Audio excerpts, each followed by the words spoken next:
সাধারণত মহাকাশে ঘুরতে থাকা প্রত্যেকটা জিনিসই আপনার জন্য বিপজ্জনক হতে পারে। তবে সেই বিপজ্জনক জিনিসগুলোর মধ্যে এমন একটা জিনিস আছে যেখানে আমরা জীবনযাপন করছি, অর্থাৎ আমাদের পৃথিবী। মহাকাশের যা কিছু পৃথিবীর সঙ্গে এসে ধাক্কা খেতে পারে সেই সব কিছু আমাদের জন্য ক্ষতিকারক। তবে এই সব কিছু ছাড়াও মহাকাশে এমন একটা জিনিস আছে যেটা অত্যন্ত বিপজ্জনক, আর সেটা হলো ব্ল্যাক হোল। ব্ল্যাক হোল হলো ব্রহ্মাণ্ডের সেই দানব যে পথে আসা যে কোনো জিনিসকে নিজের ভিতরে গিলে নেয়। এই সামনে থেকে যাওয়া প্রত্যেকটা জিনিসকেই এটা গিলে ফেলে। তারপর সেই জিনিসটা কোথায় যায় সেটা আর কেউ জানে না, এমনকি আলো এর হাত থেকে রক্ষা পায় না। একবার যদি আলো এর ভেতরে প্রবেশ করে তাহলে আর সেটা বাইরে বেরোতে পারে না। বিজ্ঞানীদের মতে ব্ল্যাক হোলের ভিতরে সময়েরও কোনো অস্তিত্ব নেই।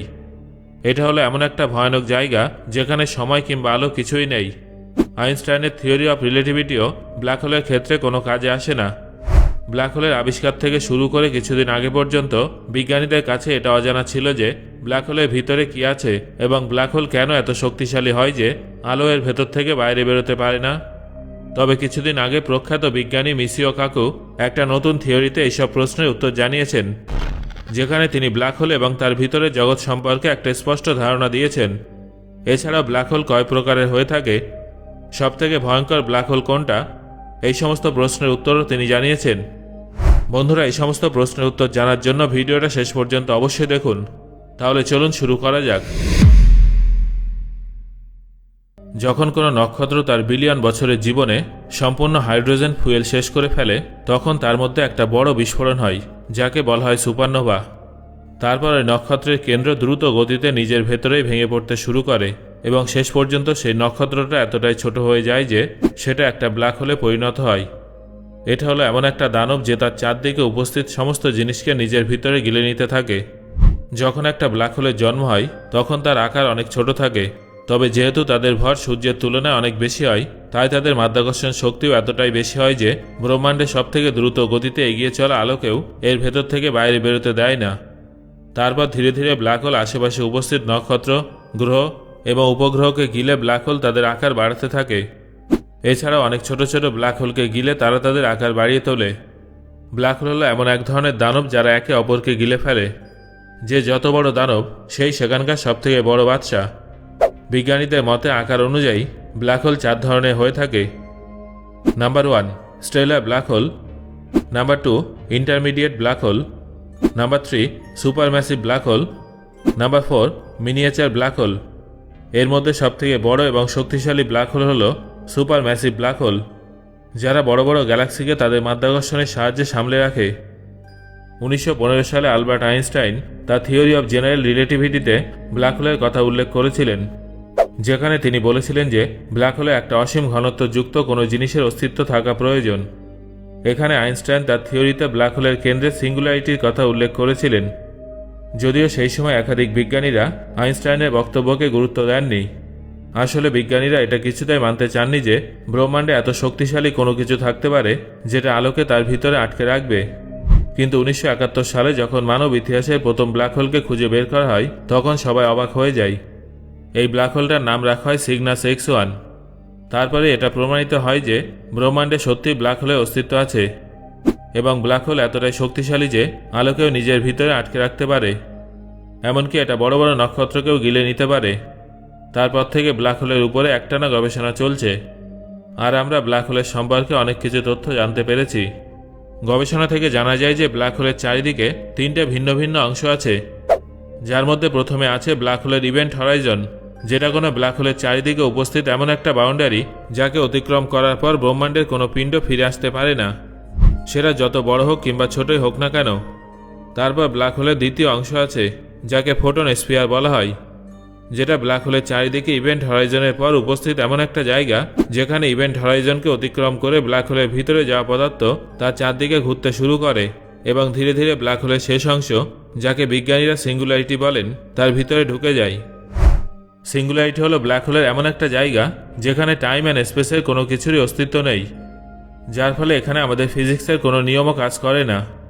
আইনস্টাইনের থিওরি অফ রিলেটিভিটি থেকে আমরা এই বিষয়ে অনেক কিছু জানতে পেরেছি। তাই বিজ্ঞানীদের মতে ব্ল্যাক হোলকে ভালোভাবে বুঝতে হলে আমাদের এমন একটা থিওরিকে বেছে নিতে হবে যেটা আমাদের ব্রহ্মাণ্ডের সবথেকে বড় অবজেক্টের পাশাপাশি ব্রহ্মাণ্ডের সবথেকে ছোট অবজেক্ট অর্থাৎ কোয়ান্টাম পার্টিকেলের সম্পর্কেও জানাবে। তবে সমস্যাটা হলো ব্রহ্মাণ্ডের সবথেকে বড় অবজেক্টের জন্য আমরা আইনস্টাইনের থিওরি অফ রিলেটিভিটি প্রয়োগ করতে পারি, কিন্তু কোয়ান্টাম পার্টিকেলের প্রসঙ্গ এলে আমাদের কোয়ান্টাম থিওরি প্রয়োগ করতে হয়। ব্ল্যাক হোলের মতো কোয়ান্টাম লেভেলেও থিওরি অফ রিলেটিভিটি এবং ফিজিক্সের সমস্ত নিয়ম ভেঙে যায়। তাই বছরের পর বছর ধরে বিজ্ঞানীরা এমন একটা থিওরির উপরে কাজ করছেন যেটা থিওরি অফ রিলেটিভিটি এবং কোয়ান্টাম থিওরিকে যুক্ত করতে পারবে। এমন একটা থিওরি যাকে আমরা থিওরি অফ এভরিথিং বলতে পারবো, কারণ সেটা আমাদের ব্রহ্মাণ্ডে উপস্থিত প্রত্যেকটা অবজেক্টের সম্পর্কে ভালোভাবে জানাতে পারবে। অর্থাৎ এই থিওরি অফ এভরিথিংয়ের সাহায্যে আমরা ব্ল্যাক হোল এবং তার ভেতরের জগতের সত্যিটাও জানতে পারবো। বিখ্যাত পদার্থবিজ্ঞানী মিচিও কাকু দীর্ঘ কয়েক বছর ধরে থিওরি অফ এভরিথিংয়ের উপরে কাজ করছেন।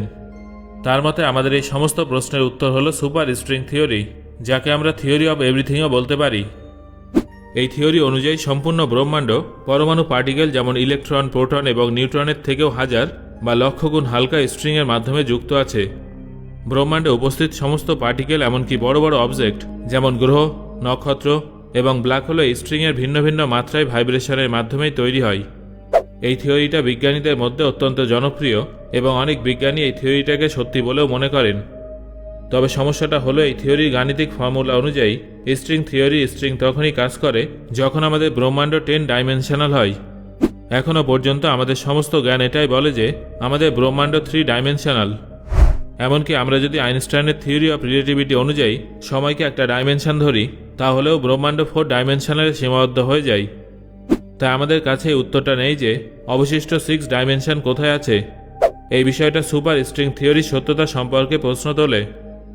এখানে মিচিও কাকু বলেন যে ইতিহাস সাক্ষী আছে বর্তমানে আমরা যে সমস্ত থিওরিকে সঠিক বলে মনে করি তাদের মধ্যেও এখন অনেক প্রশ্ন উঠছে যেগুলোর উত্তর আজও খুঁজে পাওয়া যায়নি। উদাহরণস্বরূপ, আইনস্টাইনের থিওরি অফ রিলেটিভিটি কিন্তু এখনও এই প্রশ্নের উত্তর দিতে পারেনি যে পরমাণু পার্টিকেল ফিজিক্সের নিয়ম মেনে চলে না কেন। এছাড়াও সবথেকে বড় উদাহরণ তো একটু আগে আপনাদের সামনে দেখালাম যে এই থিওরিটা ব্ল্যাক হোলের সম্পর্কে কিছুই বলতে পারে না। এমনকি বিজ্ঞান জগতের সবথেকে প্রসিদ্ধ বিগ ব্যাং থিওরি সম্পর্কে অনেক প্রশ্ন আছে যেগুলোর উত্তর আজও জানা যায়নি। তাই থিওরি অফ এভরিথিং নামে পরিচিত সুপার স্ট্রিং থিওরি সম্পর্কেও যে অনেকগুলো প্রশ্ন উঠবে সেটাই স্বাভাবিক। এই প্রসঙ্গে মিচিও কাকু আরও জানিয়েছেন যে স্ট্রিং থিওরি অনুযায়ী হয়তো আমাদের ব্রহ্মাণ্ড দুটো বড় ব্রহ্মাণ্ডের সংঘর্ষের কারণে তৈরি হয়েছে। ব্ল্যাক হোলের সম্পর্কে ব্যাখ্যা করে মিচিও কাকু জানিয়েছেন যে আমাদের ব্রহ্মাণ্ড একটা ব্ল্যাক হোলের ভিতরে উপস্থিত আছে, যেটা হয়তো অন্য কোনো ব্রহ্মাণ্ডে উপস্থিত আছে। আজ যে ব্ল্যাক হোলগুলোকে আমরা আমাদের ব্রহ্মাণ্ডে দেখছি সেগুলো আসলে ওয়ার্ম হোল, যেটা আমাদের ব্রহ্মাণ্ড এবং অন্যান্য ব্রহ্মাণ্ডকে একসঙ্গে জুড়ে রাখে। অনেক বিজ্ঞানীরাই তার এই থিওরিটাকে বিশ্বাস করেন। তবে এটা যদি সত্যি হয় তা আমরা এই ব্যাপারে কখনো জানতে পারবো না, কারণ এর সত্যতা যাচাই করার জন্য আমাদের ব্ল্যাক হোলের ভিতরে যেতে হবে, আর একজন জীবিত মানুষের পক্ষে সেখানে যাওয়া সম্ভব নয়। আপনারা অনেক হয়তো ভাবছেন যে আমরা যদি ভয়েজারের মতো কোনো স্পেস ক্রাফটকে সেখানে পাঠাই তাহলে তো আমরা ব্ল্যাক হোলের সম্পর্কে অনেক কিছু জানতে পারবো। এটা শুনতে সহজ মনে হলেও ব্ল্যাক হোল হলো এমন একটা জায়গা যার ভিতরে এতটাই গ্র্যাভিটি বেশি যে সেটা নিজের ভিতরে আসা প্রত্যেকটা জিনিসকে প্রথমে পরমাণুতে বিভক্ত করে, তারপর ধীরে ধীরে ব্ল্যাক হোলের অসীম সিঙ্গুলারিটির জগতে চলে যায়, যেখান থেকে কোনো আলোও বেরোতে পারে না। অর্থাৎ আমরা যতই আধুনিক মহাকাশযান পাঠাই না কেন সেটা ব্ল্যাক হোলের ইভেন্ট হরাইজন অতিক্রম করার পূর্বেই চূর্ণ বিচূর্ণ হয়ে যাবে এবং আমাদের কাছে কোনো তথ্যও পাঠাতে পারবে না। সো বন্ধুরা, আজকের আলোচনা থেকে আপনি কোন কোন বিষয়গুলো একদম প্রথমবার জানলেন সেটা অবশ্যই আমাকে কমেন্ট করে জানাবেন। আর যদি ভিডিওটা ভালো লাগে তাহলে একটা লাইক করবেন এবং বন্ধুদের সাথে শেয়ার করবেন। ধন্যবাদ।